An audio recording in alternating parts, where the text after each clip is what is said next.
Nah,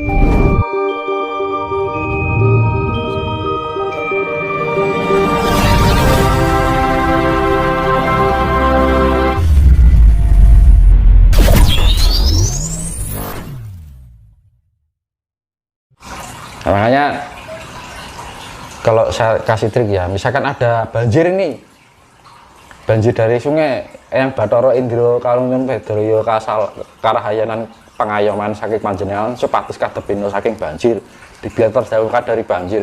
Ada tsunami yang ngomong Sang Hyang Bathara Baruna karo medaya keselamatan lan pangayoman, mugi kula kadepino lan angsal pinaringan saking panjenengan. Ora ana kena tsunami. Ini nak percaya jajal Mas. Ya kita kunci. Sang Hyang Bathara Baruna. Nek gempa, ya minta Sang Hyang Dewa Naga Naga Raja Naga Gini Naga segala naga yang ada di bumi ini saya mohon perlindungan. Karena naga itu simbol dari gravitasi bumi. Medan magnet itu dewa nih, Dewa Naga. Lah baru ngerti tak? Makanya ada naga langit, naga bumi. Naga itu macam-macam. Karena apa? Unsur magnet itu di langit ada, di bumi juga ada. Oh no. Nek pengen ketemu jodohne Sang Hyang Bathara Asmara, aku pengen ketemu jodohku sejati. Ngono gampang. Bathara Asmara itu magnet, gitu. Adanya magnet itu karena ada hubungan yang keselarasan, akhirnya tarik menarik. Akhirnya ketemu jodohnya kuwi. Sebenarnya luhur kita sudah punya kunci semua. Lah aku belajar ini nggak pernah baca buku loh. Buku ini buku tanpa tulisan apa, linggo tanpa papan, gumanteng tanpa centelan iki mau. Lah kitabe wong Jawa lah ya kuwi. Makanya ketika orang Jawa yang bisa memahami Jawa yang sebenarnya dibilang Jawata, ketika ditanya ibadahmu di mana? Saya tidak punya tempat ibadah bangunan atau gedung, tapi dimanapun saya berada itu adalah tempat ibadah. Ya ta Mas? Kiblatmu apa? Kiblat ya guru sejati ning awake dhewe. Ya ta? Tuhan itu sudah mencerminkan Tuhan ya ada di atas sana ya supaya singgah di dalam dulunge sejatinya dhewe iki ya Gusti sing mikro iki mau cerminan dari cahaya Tuhan diarani nur, cahya nek wong Islam ngarani Nur Muhammad gitu. Aslinya kok beda bahasa to. Kuwi dibeda-bedake. Kan gitu.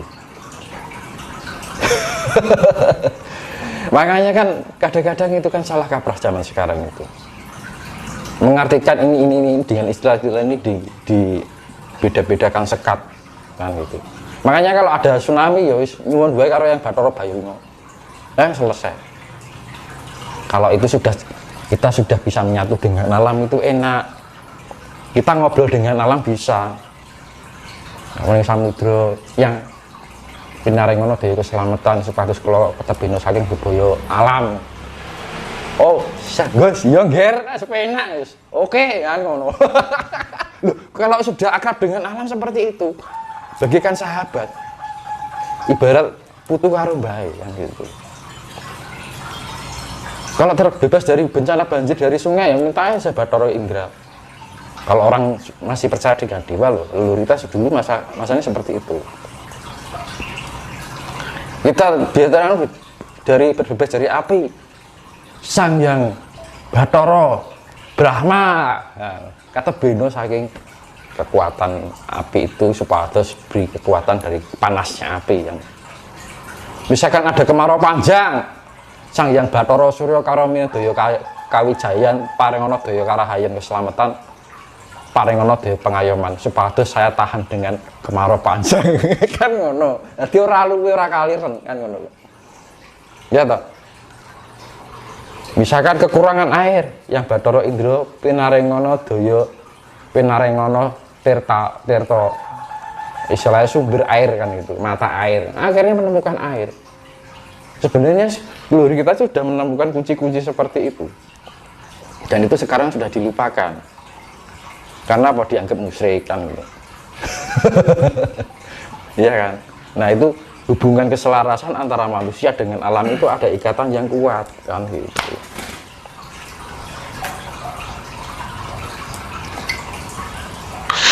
Dan teman-teman mungkin barangkali bisa dikasih penjelasan secara konkret barangkali terkait dengan Megatrust itu sebenarnya fenomena bencana yang seperti apa sih Mas? Dan daerah-daerah mana saja yang menurut panjenengan itu rawan gitu?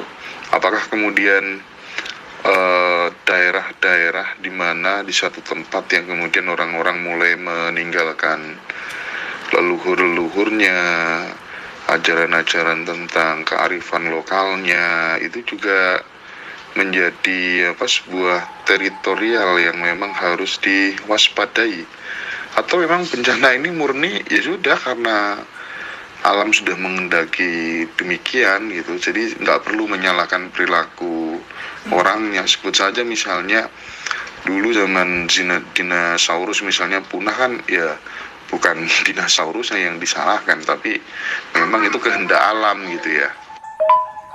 Nah, Terus itu kan sudah saya bilang tadi, masalah di mana daerahnya kan sudah saya bilang tempatnya, dari Solo pokoknya timur Merapi sampai baratnya Semeru yaitu Penanggungan, itu aman-aman aja, paling banter wangin kan gitu. Nah, pengen pindah rumah kono ya monggo nek cik manggon anu yo, karena apa, selamat dan tidak itu tidak jaminan orang tinggal di tempat yang aman ya.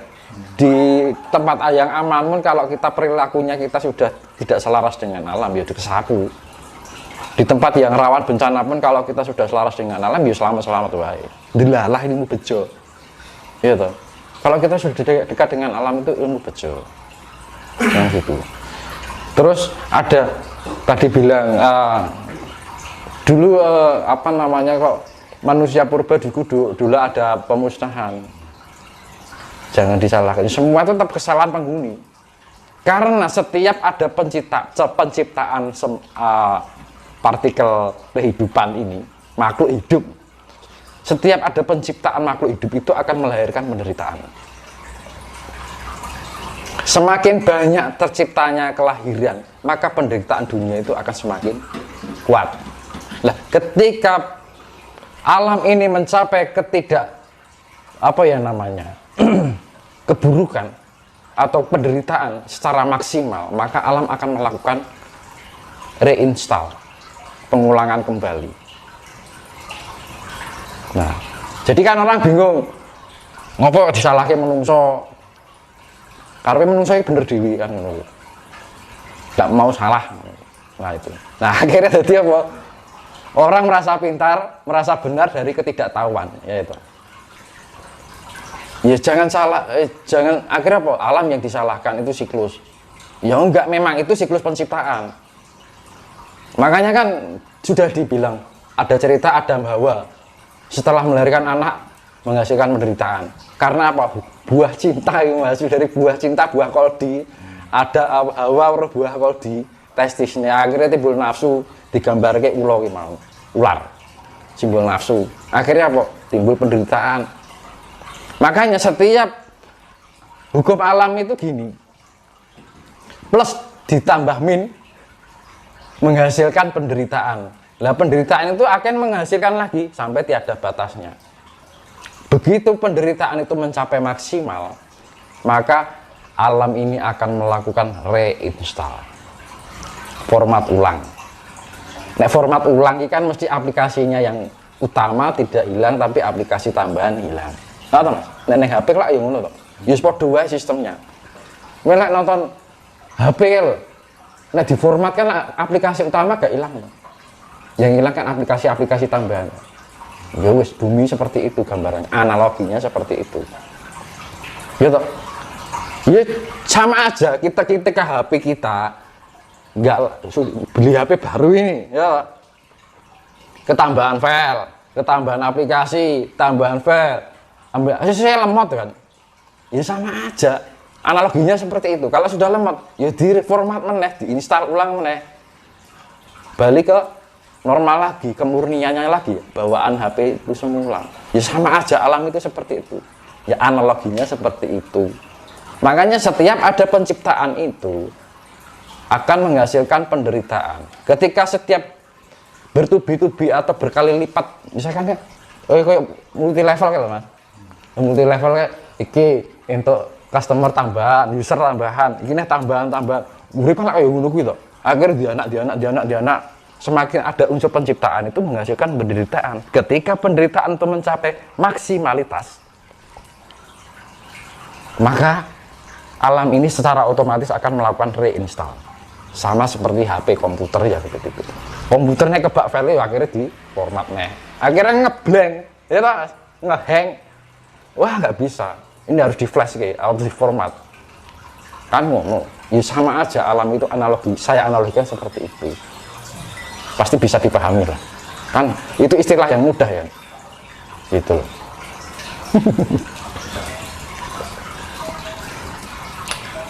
Terus analisa Mas Tinus sebenarnya terkait dengan masifnya gempa-gempa yang terjadi di Jawa Barat tuh kira-kira disebabkan karena apa, Mas? Ini penting ya.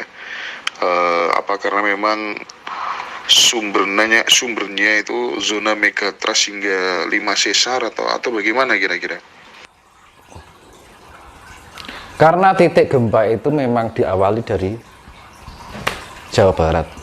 Jadi ketika tanggal 21 kan, makanya saya pembukaan portal itu kan HUT Majapahit ke tanggal 12 November. Setelah 9 hari, tanggal 21 November terjadi gempa. Itu adalah titik koordinat pertama. Nah, misalkan gini, saya analogikan apa ya? Ibarat kamu jenengan buka panganan, iya misalkan ini ya, tok botol ini ya, ini terjadi ini. Nah, untuk terjadi mengefek ini bisa diminum kan harus dibuka dulu. Nah, analoginya seperti itu. Nah, ketika ini buka, ini ngefek, dik menjalar, dan itu sangat pergerakannya sangat signifikan, tidak bisa dikira-kira karena sifatnya random. Tapi itu ada jalurnya yang tidak diketahui oleh mata kasat manusia yang ada di perut bumi ini. Semua itu punya ada jalurnya, akar-akarnya. Di mana tempat itu di dalam perut bumi ini ada jaluran lava, ya di situ nanti akan terjadi gempa. Makanya apa? Kan bisa dilihat daerah yang banyak pegunungannya mengidentifikasikan di perut buminya itu banyak lavanya. Ya lihat toh, Jawa Barat lah gunung tok sini. Lihat toh. Ketika Merapi ke sana, arang-arang gunung purba kabeh sini. Apa enek gunung yang masih aktif? Kan enggak ada. Pilih semua aktif ya enggak. Lawu juga enggak. Gunung tertidur yang sudah lama. Penanggungan juga enggak. Ke timur, gunung berapi tok sini. Lelek. Daerah yang terdapat banyak gunung itu mengidentifikasikan di perut buminya itu banyak lava. Nah ini bereng inilah yuk ajur kabeh to entek to. Kan bisa kita lihat Jawa Barat kan gunungnya wakai biana tidak terhitung dibandingkan Jawa Tengah. Jawa Tengah dan antara Jawa Tengah dan Jawa Timur loh. Ya kan? Kalau Merapi ke sana kan gunung tok. Gunung Merapi, Sumbing, ya tak? Gunung apa jenis sebelah Sumbing, Sidoro, terus Gunung Selamat, sana lagi Penanggungan, sana lagi Gunung Gede, Gunung Pararango, terus apa lagi sampai ke Halimun, Gunung Salak sampai Banten sana, gitu. Merapi kini apa? Enak emang Gunung Lawu, ora pernah. Wilis ya Gunung Tertidur, Gunung Purba. Penanggungan juga Gunung Purba lah. Penanggungan ke selatan itu nggak tahu kan gitu loh. Daerah Blitar, Gunung Kelut itu masih aktif. Nah, terus Malang ke timur Semeru, Gunung Bromo aktif semua sampai ke Jawa Timur, Banyuwangi. Nah, daerah yang terdapat banyak gunung berapi itu mengidentifikasikan bahwa ada aktivitas lava yang sangat banyak di dalamnya. Ketika ada vibrasi alam ini, bumi ini ada pergerakan, maka lava itu akan menekan ke atas dan itu akan mempengaruhi gerak lempengan bumi. Daerah lempeng itu kan daerah rawan gerak kan. Ketika ada pergerakan itu misalkan ini langsung gitu kan. Nah itu kan mempengaruhi yang ada di permukaan. Padahal di permukaan ada yang hidup, enek omah, enek bangunan kan ngono. Nah, saya jawab dari pertanyaan Mas Indra itu tadi, Kenapa di awal di Jawa Barat?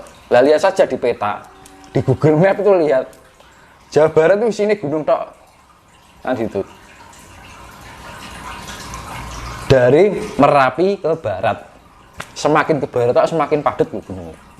Terus dari Semeru, Bromo, Kelut ke sana, itu lagi gunung tok teman, gunung berapi maksudnya. Tapi kalau dari Lawu, ini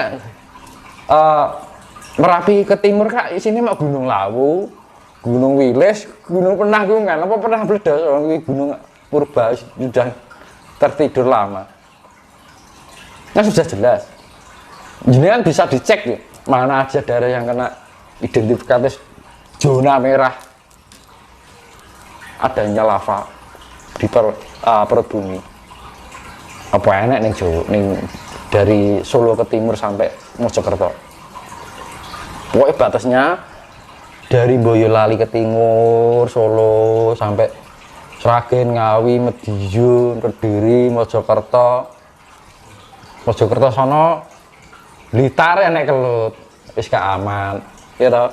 Malang ke sana, Semeru, Bromo, masih ke sana lagi gunung-gunung tok. Sampai ke Bali gunung juga. Justru daerah yang tidak terdapat gunung api itu aman. Apa ini dari Solo ke timur, jenengan pernah lihat gunung berapi meletus di situ? Oh, enggak ada, ya toh Mas. Kalau Mojokerto ke selatan ada Gunung Kelut, Blitar, ya kan? Nah itu kan sudah jelas. Maka ini perlunya orang mengolah spiritualitas lah ya gitu Mas. Kita mengolah kecerdasan dan kesadaran, intelektualitas, spiritualitas dan emosional, IQ, SQ, EQ. Gunanya apa? Tinggu ilmu penalaran logika. Leluhur kita dulu kayak gitu. Leluhur kita orang yang mulia, bisa transformasi antar dimensi. Loh, bayangkan, bisa bersahabat dengan alam gaib yang saling membantu. Nah, ini biarnya Nabi Sulaiman iso makhluk ke apa jenenge? Makhluk gaib. Ya memang semua leluhur dulu kayak gitu. Antara manusia dengan antara makhluk beraga dengan tidak punya raga itu bisa saling tolong menolong.